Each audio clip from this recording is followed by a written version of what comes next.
Good evening and welcome to the Good News Show. My name is Jerry Leapoldi, host and originator of the Good News Show. Its format is dedicated to individuals and to organizations doing things for the betterment of society. We have been on cable television for approximately 12 years on the largest cable system, one of the largest in the country, and certainly the largest in the state of New Jersey. We have had labor leaders, business leaders, religious, political, social, and just plain independents on our program discussing virtually anything that has anything whatever to do with the betterment of society. Now, is involved in sending out these press releases a little bit later in the program, but I want to get right into it at this point because we have with us the coordinator of the MICU program, Mark Venema, and I'd like him to acquaint our viewers with exactly what this MICU program is all about. And Mark, before you do, could you just give us a word or two about your background? Sure, thank you. I'm a paramedic. I've been working as a paramedic for approximately 5 years now. Prior to that, I worked within the city of Paterson on the fire department ambulance for about 12 years. So I've been in emergency medical services for quite some time now. Prior to St. Joseph's, I worked in another program also in northern New Jersey, but I've come to St. Joe's now for the last 2 years. Can you tell us about the program? Exactly what is it, what does it do, how does it function? The Mobile Intensive Care Unit, which we abbreviate MICU, is part of a statewide system. Many other states have individual programs to cover individual communities, but New Jersey has gone to a statewide system where we have approximately 60 MICUs throughout the state covering individual communities. Our program covers the city of Paterson and many communities around it. It's to bring the technology of the emergency room, of the advanced life support, to the field, and to elevate the level of care that the sick and injured are receiving to equal that of the emergency room. Okay, can you tell us the difference between a paramedic and an emergency medical technician? An emergency medical technician, which is EMT, is the level of training that most of the, what we call basic life support units, the ambulances in the community have. The paramedics are EMTs who have elevated their training to a greater degree to be able to include intravenous therapy, drug therapy, and defibrillation, and many of the other techniques that a physician would do at the emergency room. How many other hospitals have units such as yours? Well, there are many. I mean, is this a common practice that every hospital? No, not every hospital. The state controls it so that not every single hospital can have a unit.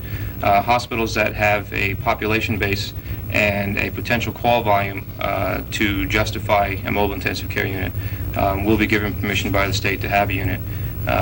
The 18 or so MICUs that are in northern New Jersey are shared between about 10 different hospitals. Do you have any idea what that population figure must be? In order to have a MICU, you need a population base of 125,000 people. And that is living in the area of the hospital? Right, living in the population area within the city of Paterson and the surrounding communities. So we are, far beyond the population that we need. And in addition to the population is a call volume, an estimated call volume of 3 advanced life support calls per day. Anything less than that, the paramedics would lose their expertise and lose their skills. So in areas that don't have a population base, we try to surround that area with other MICUs.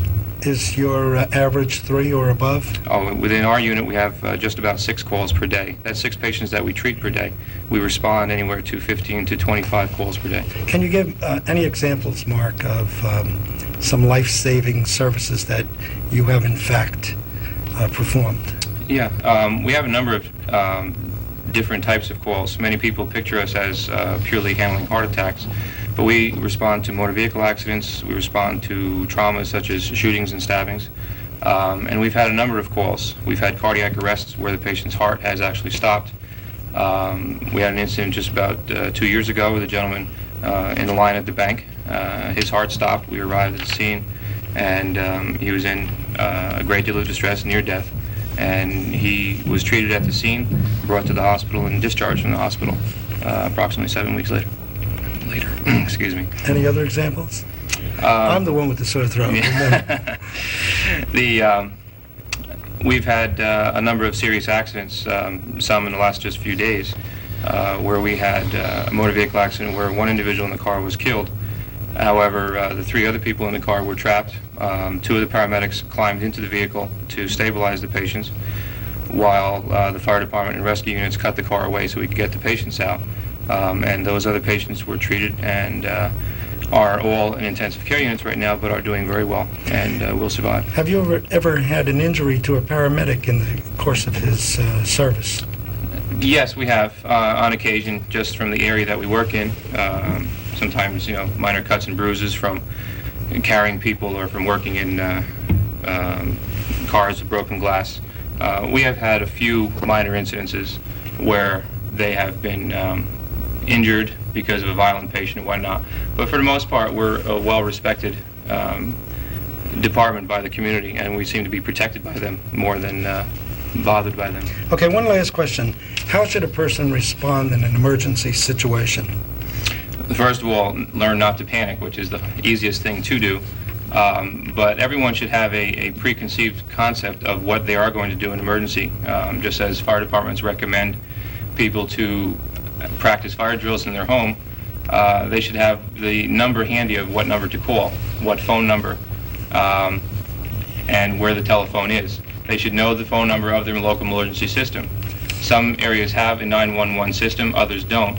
People should know in advance what the phone number is to call for help, either the local police department or fire department, and be very clear and distinct in what the problem is and where it is so that the rescuers can easily find them. No, I ask that question because I've had in the past fire chief, well, he's now gone, John Caulfield, Senator Caulfield, and he informed me of many situations whereby people had rushed out of a house, the house is on fire, and panicking, yelling, screaming in the street. No one calls the fire department. And sometimes the fire is raging for 3, 4, 5, or 10 minutes, everyone assuming that everyone else had made the call. And I know John had emphatically stated on the program, make sure the first thing you do is get to that telephone and very accurately describe the problem and the address. That's exactly correct. And it's the same kind of a situation. Yes, all here. too often people try to handle the situation first and then call help, Right. when in fact they should call for help and handle the situation if they can. Okay, thank you. I'd like to move along, then we'll come back to you. Since we don't have cue cards, I'd like to read. We have Dr. Richard Lander. He's the medical director of St. Vincent's Nursing Home in Montclair, and geriatric, I'm having trouble reading here, medical specialist. Geriatric medical specialist, and he's the physician for the geriatric assessment program. And Jerry Tarasinski, That's correct. right? Yes. If I can see it, I can pronounce it. Who is the GAP coordinator, and he will be on hand with us for the remainder of the program to answer questions about other programs involved here at St. Joseph's Hospital. So would one of you care to explain the GAP program? Sure. The Geriatric Assessment Program is a comprehensive multidisciplinary evaluation service that is set up to assist the elderly to maintain independence in the community and to cut down on unnecessary institutionalization. The program evolved due to many needs. Number one, the fastest growing population in Passaic County, was considered to be the elderly population, and that's going to continue to grow. That's one of the reasons why we felt that the program should be established. We applied for a grant through the State Department of Health, received a substantial grant to the New Jersey State Department of Health, and the hospital has also subsidized the program to assist this population, this group that often kind of falls through the cracks. Our program is set up to, as I said, to maintain as much independence of the person as possible in the community. Okay. What does the GAP team do, and can you give some specific examples? First of all, the GAP team, I think we should make clear, is a multidisciplinary team. We have a doctor, a social worker, a nurse practitioner, a nutritionist, and a psychologist involved. And we do a multidisciplinary consultation assessment of the elderly person in the community. The idea, as Jerry mentioned, is to find people who are underserved or experiencing some difficulty in maintaining their independence, and to assist them to function in the highest way that they can, and to prevent their institutionalization where possible. Let's see, a specific example. We've had so many interesting patients so far. I think different ones illustrate different types of activities or services that we perform. Maybe, Jerry, could you tell us about Mrs. K, we'll call her? Okay. There was an elderly woman who was 80 years old who had come to us really for a second opinion, so to speak, and was not quite sure if the first diagnosis of Alzheimer's was accurate or not. And there were 3 children involved. There's a son and 2 other daughters who are very active in caring, assisting her. However, the family just did not seem to have enough education about what the disease entailed, what the prognosis was, what to expect over the near future, what types of planning should be involved in terms of placing someone in a nursing home if needed. So our team was instrumental, I think, in, number one, getting an accurate, dealing with the diagnosis and confirming the diagnosis. Also, putting the family in touch with the appropriate resources such as support groups, homemaker services, also healthcare agencies that might assist in terms of visiting nurses to maintain the person in her own environment. The idea being that she has some type of, a little bit of confusion now, and to take her out of that environment and put her into a different environment, as often occurs, will totally destroy what type of ability she has to manipulate her environment now. It would totally kind of set her back. Emotionally, intellectually, she would become more confused. And Dr. Lander could probably elaborate a little bit more about, the medical aspect of it, but socially, it's also cuts down on socialization. It's a whole new type of adjustment. If the person can't maintain their ability in the community, in their own environment, and they have to turn to a sheltered environment such as a boarding home or a nursing home, then it becomes extremely difficult. Families have to deal with different issues of coping, guilt that's associated with that, and it's a difficult process. So the idea being that we want to keep the person as independent as possible. I think it's important to stress that a lot of the problems are not strictly medical. People have this feeling that you go to the doctor and you get your problems taken care of, and that is the end of it. But I would say 75% to 80% of our work involves ancillary type of things which do not really involve the medical situation specifically. Home care type of recommendations, psychological needs, and so on. It's necessary, I think, to have a medical base for the consultation because you don't want to miss any major medical things which have gone unrecognized. Working from that base, I think that our team approach is really the thing that makes our consultation work somewhat different than what you would find with a solo practitioner working on his own. We certainly don't mean to replace the individual family doctor. In fact, we encourage people to stay with their family doctors, and we're in the same way as someone might go to a cardiologist for a heart problem. I think the field of geriatrics is becoming much more established as a consultation kind of thing, where you come in and you try to maintain and maximize the function, and then we give a written report back to the family and the family doctor, which helps stress the things which we find that could be improved. Could you give another example? Sure. How about Mr. C? There was a guy, actually a man who was living in the YMCA, was referred to us through the Board of Protective Services, and was evicted, and due to incontinence. And it was a difficult situation because the man had no place to live. Nobody really had a clear handle on what his disability was and what the medical situation involved. And no one had a clear plan as to where this man was going to go. he came into us, we assessed his medical situation, felt we needed more information, had to be hospitalized, but he's now going to either go into some type of sheltered environment, such as where he was living, with more supports in place, or he will go to a boarding home type of situation or a nursing home type of situation, only because his situation, his disability is further along and cannot be maintained in the community longer. Again, we mentioned earlier that one of our goals is to maintain people in the community as long as possible.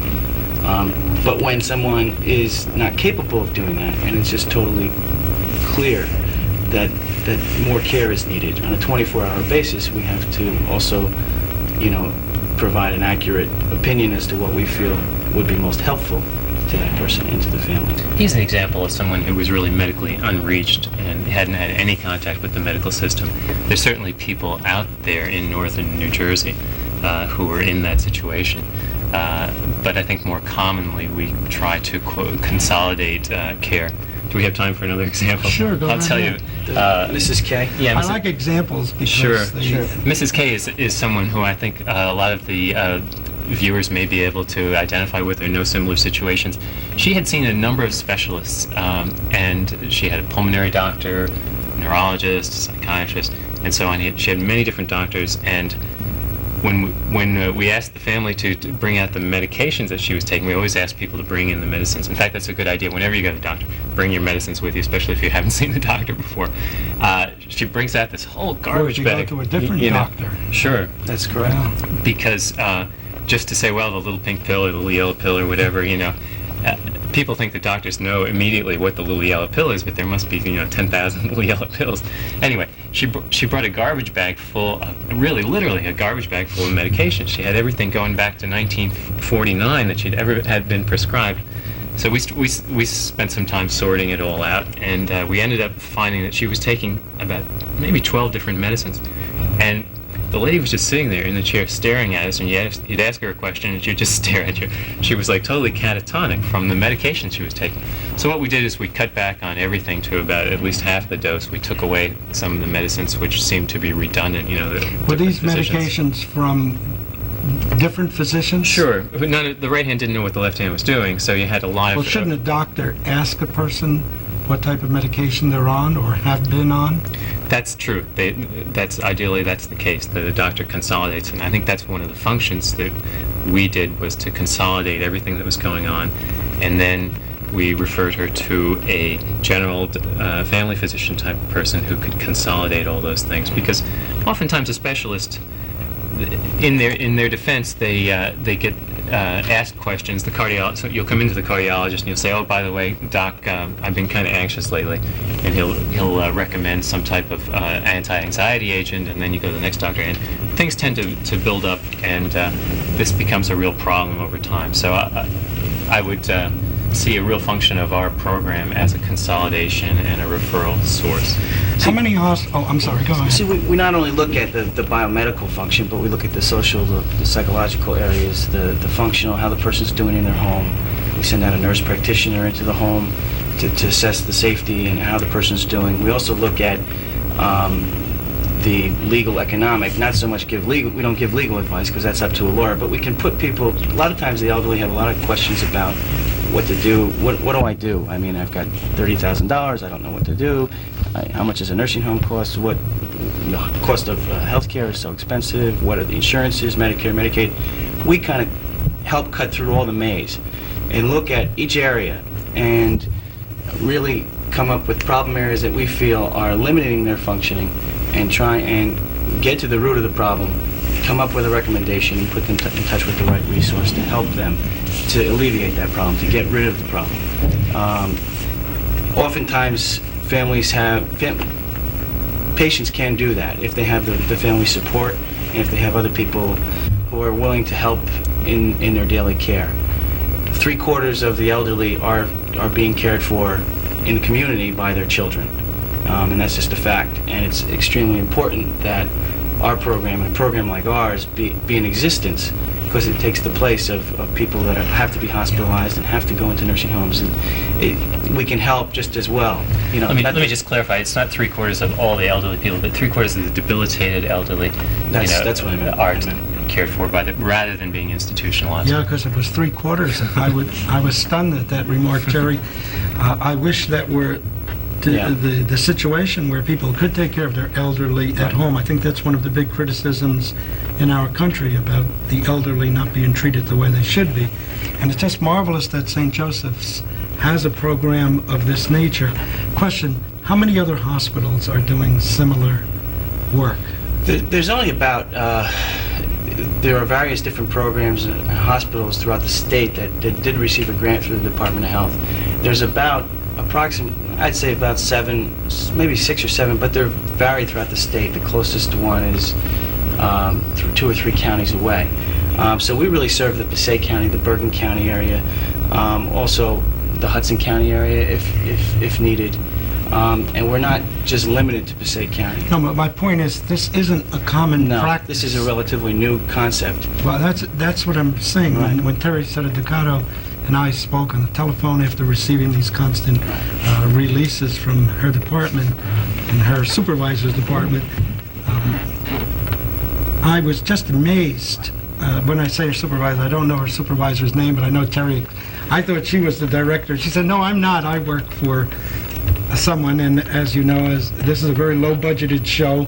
We're just out to do good for the community, so we don't have the opportunity of delving too deeply, other than to get to the facts. And the facts here are that St. Joseph's Hospital is a very outstanding institution in many of these areas, and I know there are many other subjects of interest to our viewers we won't go into this evening. I would like our viewers to realize that this is a very unique approach, because I haven't heard of it being done, programs like GAP and others, as it is being done on the level in your institution. And I think there should be more hospitals doing these things and more monies allocated. I deal a great deal in servicing people through my crime prevention show as well as my good news show. And far too often I've come upon people that are so desperately in need of guidance and who live alone. And you mentioned the YMCA person. I know people that live in hallways, the homeless. I know others who live with their families and yet don't know where to begin or how to begin. And so St. Joseph's really is leading the way, and it's just absolutely marvelous. Well, it's part of our, we have, our slogan is the continuing commitment to care. I mean, but that's really what we are all about. How long have you two, I'm going to come back to you in a second, how long have you two been involved with St. Joseph's? I've been involved with St. Joseph's for the past 2.5 years, but prior to that, I had a link with my mother, who had been associated with the hospital for 40 years. So okay. I'm really a legacy, so to speak. And I've been working as the medical director of St. Vincent's here in Montclair for 4 years. St. Vincent's is a division of St. Joseph's, which is long-term care. Oh, I didn't know that. Okay, and how long have you been involved with St. Joseph's? Well, I've been a coordinator for 2 years, and I was a staff paramedic for just about a year prior to that. You've had a little time sitting here on the end while your two associates have been very busy. Do you have anything that you would like to add that we might not have covered earlier? Just that the community many times is confused when the MICU responds. We always respond with the community's ambulance service because we can't transport the patient. We are there purely to bring the advanced care, and we supplement the care already provided by the ambulance. You get there with your own transportation? With our own vehicle, and we always respond with the community's ambulance, theoretically for the ambulance to arrive there first to do a quick assessment to see if we are needed while we're responding. And once we arrive on the scene, we work together with the ambulance squad. We ride with the patient in the ambulance squad's vehicle, and all of our equipment is portable, and we place that into their vehicle. That's great. We're just about out of time, so I would like to thank all three of you for being on the program and to call the attention of our viewers at the conclusion of this program to the outstanding work of St. Joseph's Hospital and Medical Center in Patterson. If you have any questions pertaining to any of the matters on this program, please don't hesitate to call me at 746 3755. That's 746-3755 in Montclair, New Jersey. I would definitely like to get together with Terry, who's sitting out there in the audience, and her superiors to discuss future programming, because I know there's a multitude of other services provided by St. Joseph's, and even though they are not directly in our viewing audience, we do cover several counties of the state, and we provide this information so that others might activate programs within their own communities to say, hey, if St. Joseph is doing this, why can't we be doing it as well? Because the people deserve the best in medical treatment and care. And thank you again so much for being with us on the Good News Show. And thank you for watching the Good News Show, and please remember your ideas, your comments, your views are always welcomed. Thank you and good night. Thank you for viewing the Good News Show. This is a community service program. If you have any ideas for programming, please contact Jerry Leapoldi Enterprises in Montclair, New Jersey. The phone is 746-3755. This program is protected by the copyright laws of 1987, and all rights are reserved.